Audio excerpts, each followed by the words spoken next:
ఈనాటి కోటి దీపోత్సవానికి విచ్చేసి మనందరికీ కూడా అనుగ్రహ భాషణ సహిత ఆశీస్సులు అందించిన మైసూర్ దత్తపీఠం పీఠాధిపతి అవధూత శ్రీ శ్రీ శ్రీ గణపతి సచ్చిదానంద స్వామీజీ వారికి గురువందనం సమర్పించవలసిందిగా మా ఆత్మీయ చైర్మన్ దంపతులను కోరుతున్నాం.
ధర్మానికి ధర్మాచరణకు నిలువెత్తు రూపమైన అవధూత శ్రీ శ్రీ శ్రీ గణపతి సచ్చిదానంద స్వామీజీ వారు ఈనాటి కోటి దీపోత్సవానికి విచ్చేసి మనందరికీ ఆశీస్సులు అందించడం ఎంతో శుభదాయకం.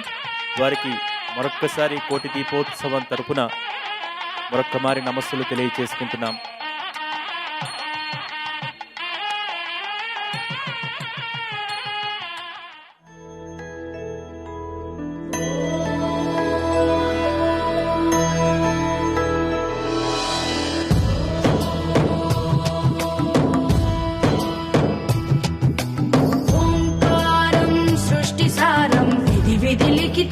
मोक्षदक्षं सुभिक्षं गंगांगं दिव्यलिंगं गजमुखविनुतं सान्नपूर्णा समक्षं वेदार्थं व्यासपीठं सुरमुनिसहितं शान्तिकान्तं सुखान्तं विश्वेशं चित्प्रकाशं श्रितजनवरदं काशीनाथं नमामि.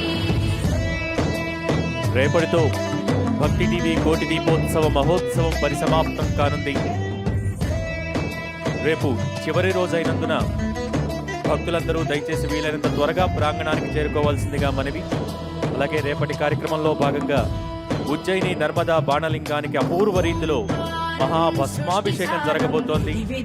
వేదికపై మహాభస్మాభిషేకం జరిగే సమయంలోనే మనందరి చేత అర్చకులు కోటి భస్మార్చన నిర్వహింపజేస్తారు. అలాగే అత్యంత కన్నుల పండుగగా శ్రీశైల మల్లికార్జున కళ్యాణ మహోత్సవం జరగబోతోంది.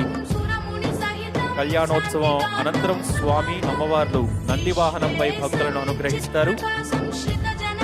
అలాగే రేపు భక్తులను అనుగ్రహించేందుకు ఈసా ఫౌండేషన్ వ్యవస్థాపకులు సద్గురు జగ్గి వాసుదేవ్ వేయించేయనున్నారు.